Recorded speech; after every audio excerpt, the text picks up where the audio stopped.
So what does it mean? You know, whenever we have the Lord's Supper and we say that we proclaim the Lord's death until he comes. Because really what it is a statement of faith. Whenever we do this, it's a statement of faith that we believe that Jesus is coming back. Because that's been God's plan from the very beginning.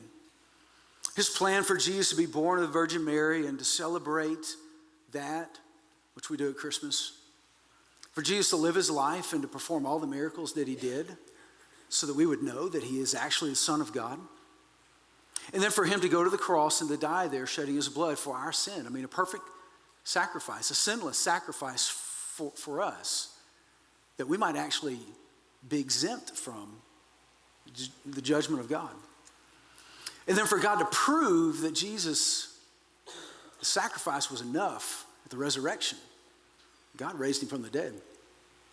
And for about 40 days, Jesus shows himself to people as alive. Thomas doubted, we know that.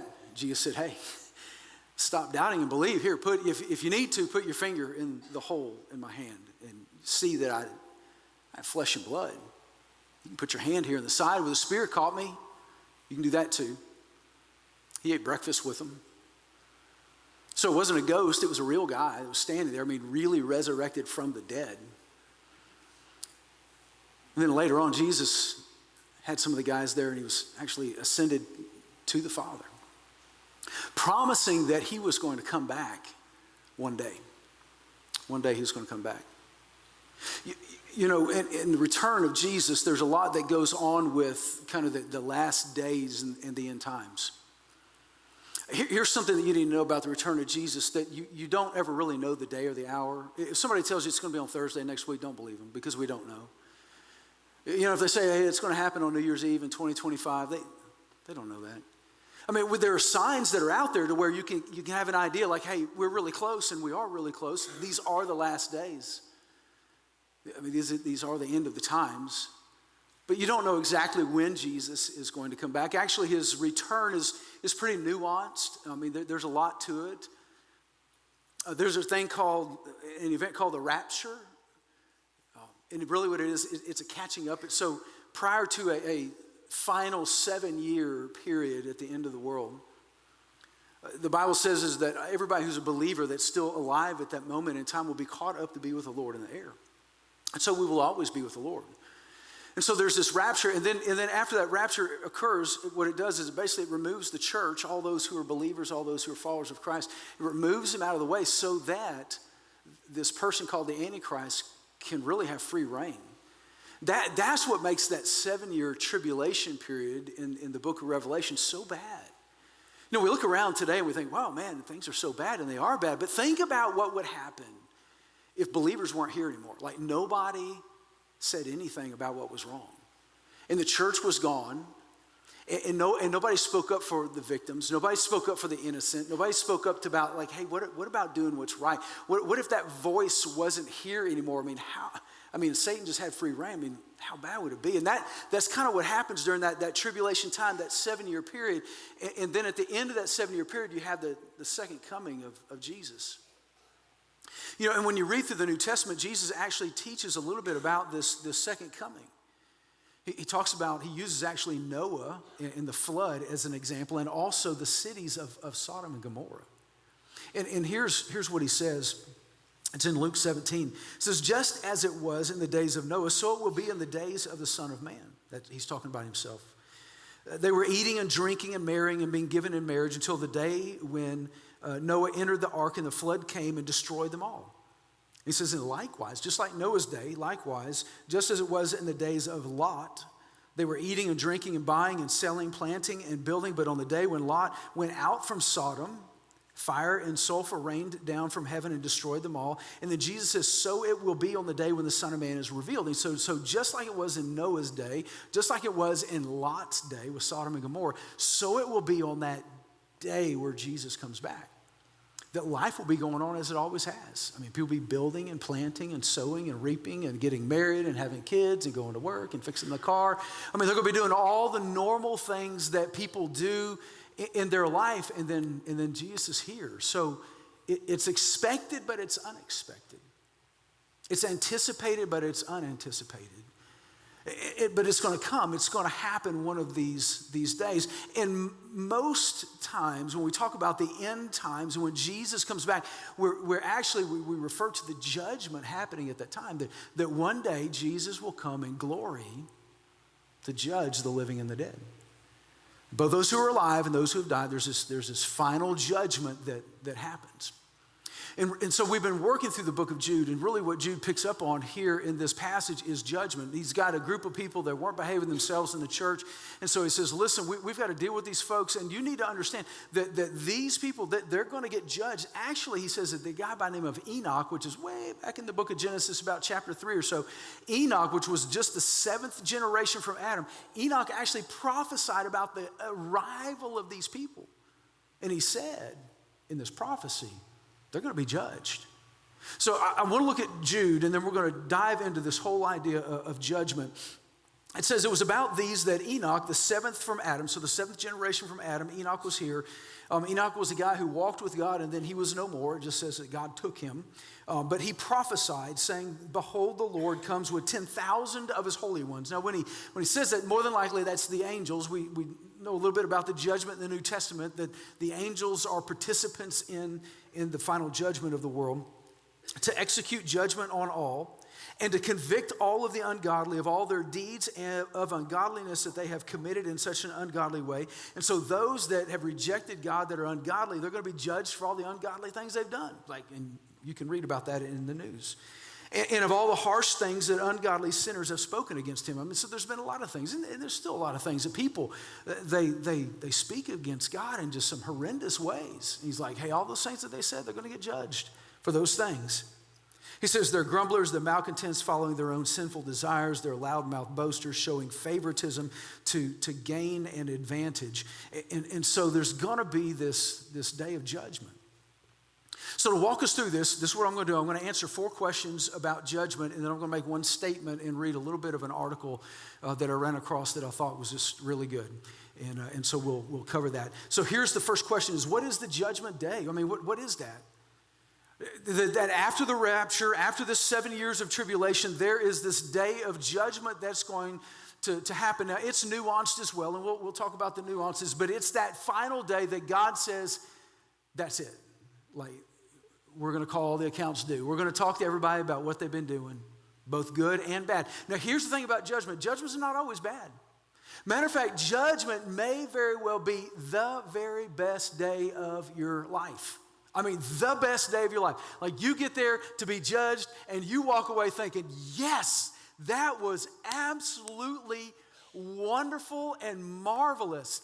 And how that day goes for you, really, it's kind of up to you. It's up to you. It could be a bad day, but man, let me tell you, it could be a really great day as well. So there is this day of judgment. Malachi says, surely the day is coming. It will burn like a furnace. All the arrogant and the evildoer will be stubble. I mean, it's just like burn up. And the day that is coming will set them on fire, says the Lord Almighty. Not a root. Okay, like when you burn things, most of the roots are still there. Not even a root is left, not a branch is left. It's all gone. John the Baptist, when he was preaching at the Jordan River, he said, man, you need to flee from the coming wrath. You guys need to repent of what you've been doing because something bad is coming this way. You don't want to be caught up in it. And then Paul says this in Romans 2. He says, but because you are stubborn and you refuse to turn from your sin, you're actually storing up terrible punishment for yourself. Understand that. Storing up terrible punishment for yourself. For a day of anger is coming when God's righteous judgment will be revealed. Now, God's being patient right now. Why? Why doesn't he punish everything immediately for when it happens? It's because he wants to change your heart. He wants you to come to a place of faith in him. People tell me, man, I can't come to church because if I come, the lightning is going to strike. And you know what I'm thinking about? You know that God is going to judge you. Why aren't you here? You know? I mean, but God is patient with us, not wanting anyone to perish, but all to come to repentance. And so this day of anger is coming when God's righteous judgment is going to be revealed. And he says he's going to judge everyone according to what they have done. And so that, in a nutshell, that is the day of judgment. But the question I think that I have and that I think a lot of people in our world have is why? Why is it even necessary to have a day of judgment? I mean, why does God have to be judged? Why does there have to be this place called hell? Why can't we just kind of let bygones be bygones and just let everything kind of roll along as it is? I mean, God is love, right? So why does there have to be this day of judgment? And there's some really good reasons why we need a day of judgment, why it's the right thing, because there are guilty people. I don't know if you watch television or read the news or like pay attention to what's happening in our world at all, but there are people who have done horrible things to other people. Should God not judge for those things? I mean, should God not hold them responsible for the things that they have done? I mean, we recognize the right to have prisons. And we say that's a good thing, right? Because if you commit murder, if you rape somebody, if you assault somebody, if you steal from somebody, isn't it right to say this was wrong to do to somebody else? And then to pay your debt to society? And so it's just the right thing to do, to judge. It's the right thing to do. I mean, if your kids lie to you, aren't you going to say, hey, don't lie to me, you're grounded for a week? I mean, don't we recognize that as a good thing? If somebody does something wrong to you, don't you wish that there was some sort of corrective punishment in their life so they wouldn't do that to somebody else? You know, judgment is a good thing because we forget sometimes that they are victims. I mean, the whole hashtag Me Too kind of thing came to our national conscience, and we were appalled at this.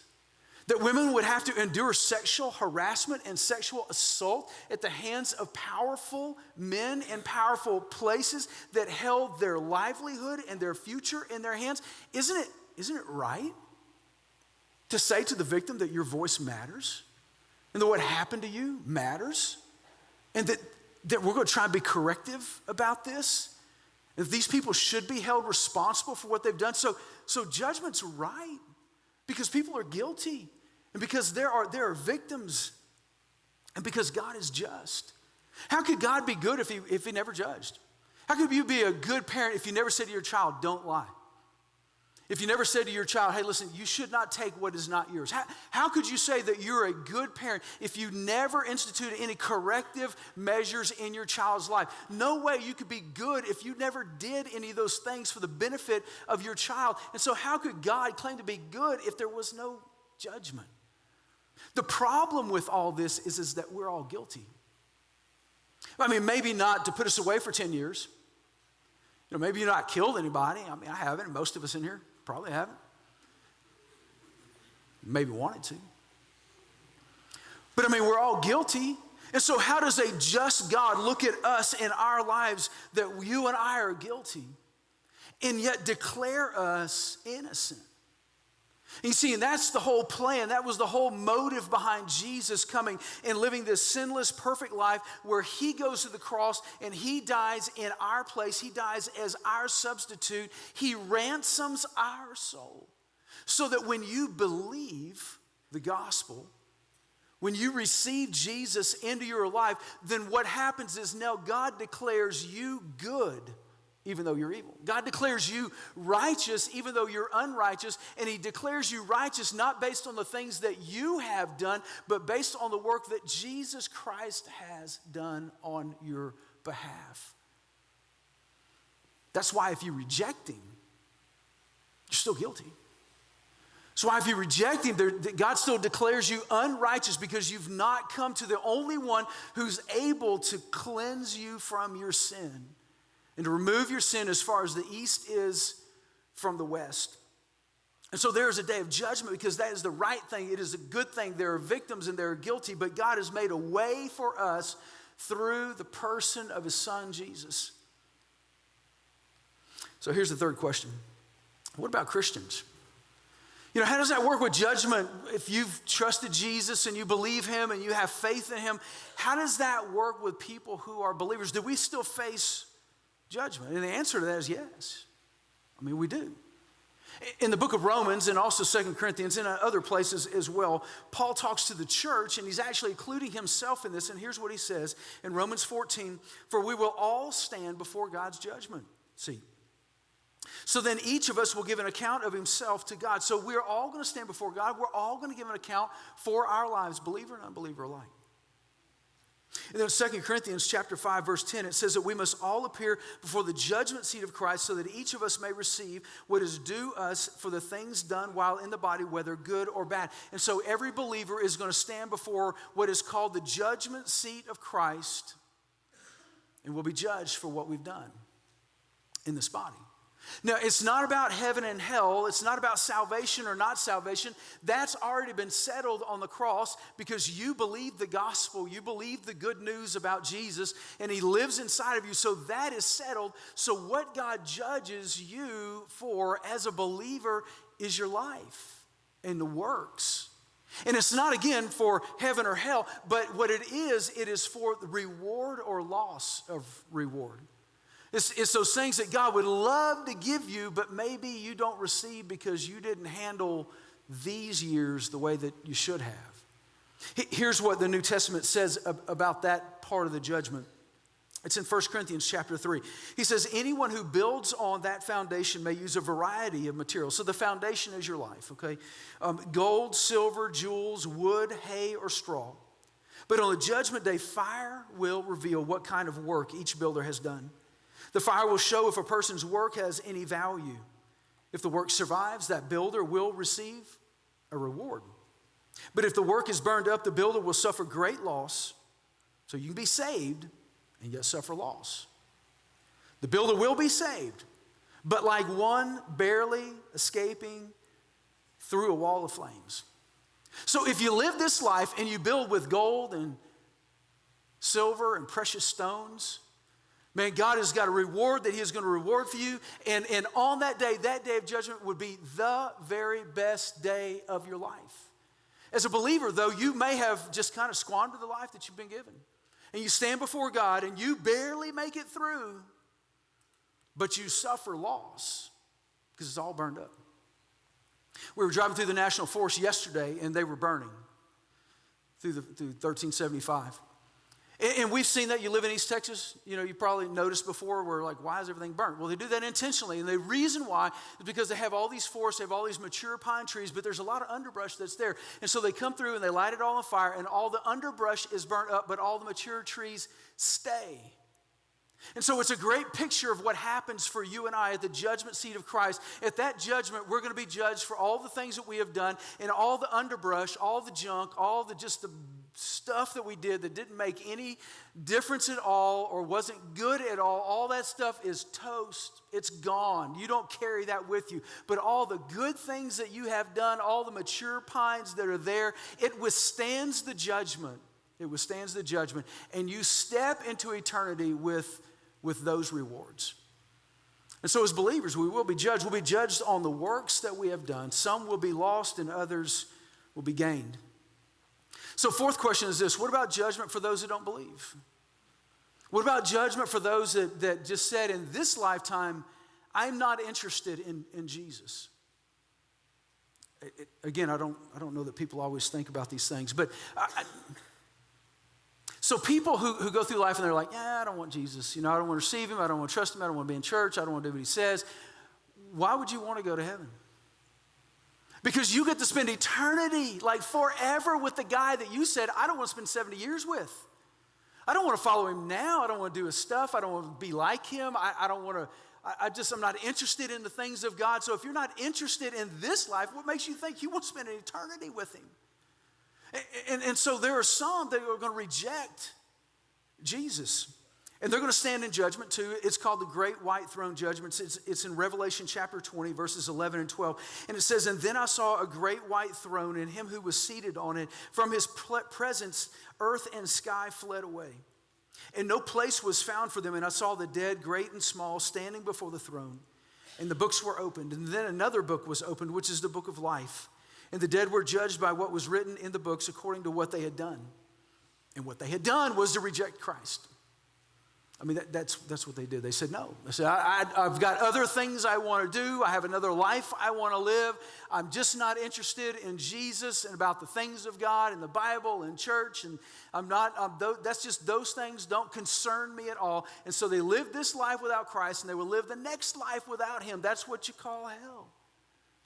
Now, remember this about the heart of God, that he loved the whole world, that he gave his one and only son. There's nothing in God that desires that anyone should perish, but all to come to repentance. In fact, and you should know this, that hell was never created for people. It wasn't. Jesus was speaking over in Matthew chapter 25, and he was talking about people at the first, but then he gives them the origin, the reason why hell was even created. He says, then he will say to those on his left, depart from me, you who are cursed, into the eternal fire. But then he tells you who it was created for, prepared for the devil and his angels. So the whole idea for hell was like, Satan, you're no good. You're not, this is where you're headed. This is your ultimate place of residence. And all the angels that rebelled against God, they're going with him. But hey, here's the thing. Just remember this. Whoever you follow determines where you go. Whoever you follow determines where you go. So if you follow Jesus, man, guess what? You're going to heaven. It's going to be great. If you reject him, then and by default, then you're following the prince of this world, Satan. And wherever he goes, then that's where you go. And again, it's not God's desire. It's not his plan. He would have never sent Jesus if that was what he wanted. He gave us all the way out and said, believe, trust, receiving, have faith in my son. And so those are four of the questions about judgment. Judgment is inevitable. God will have his day because we're guilty, because it's the right thing to do, because there are victims.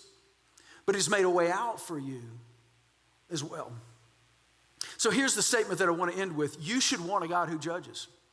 Now, in our world, that's probably an incredibly unpopular statement to make, but you should desire a God who judges. Can you imagine what life would be like if there wasn't? That nothing that was wrong ever got righted. That no one who was guilty was ever punished. That the people who have hurt you and hurt me and hurt other folks that you hear about, that there's never any repercussions for what they did. Man, we want a God who judges. There's an article that I ran across. I want to read some of it to you. It's not all of it.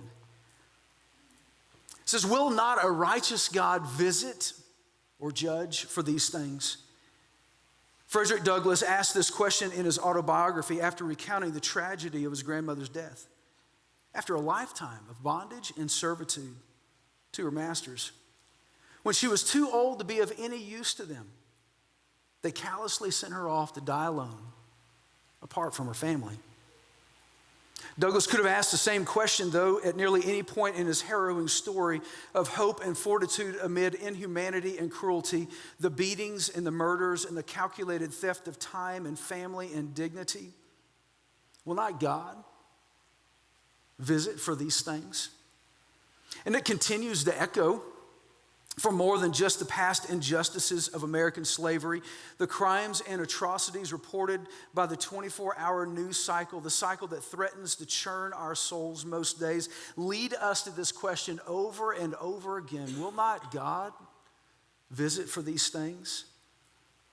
Every headline I read about another sexual abuse victim coming forward, testifying to abuse by a major Hollywood mogul, or worse, by a victim's famous youth pastor in the church that covered it up.